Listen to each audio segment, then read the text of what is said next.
BTR बासिनि थाखाय जोबोद मोनसे गोजोनथावना खौरां जोंनि गसाइगाव साब डिभिजननि सिङाव थानाय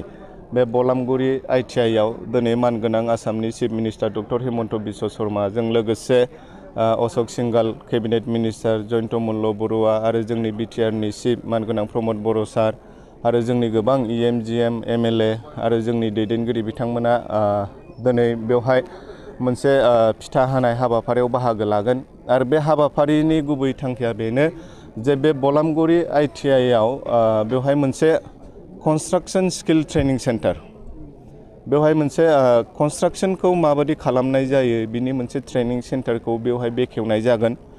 दा बिनि गेजेरजों जोंहा फोथायनाय दं जोंनि बे बिटिआरआव गोबां बेबायदि माखासे ड्रप आउट स्टुडेन्टफोर दङ जायफ्रानोखि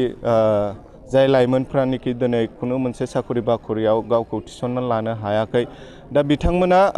बे स्किल ट्रेनिंनि गेजेरजों बेबायदि कन्स्ट्राक्शन लाइनाव गोबां बेबायदि खामानि मावनो हागोन बा बेबायदि बिथांमोना माखासे कम्पानिफ्राव खामानि मावनो हागोन। दा बेयो जोंनि थाखाय जोबोद मोनसे गोजोनथावना खौरां। दा जोङो बिटिआर बासिनि जानानै बिथांखौ रोजा रोजा साबायखर बावो आरो बिथांखौ जोङो गोसो गोरबोयै जोङो बरायो।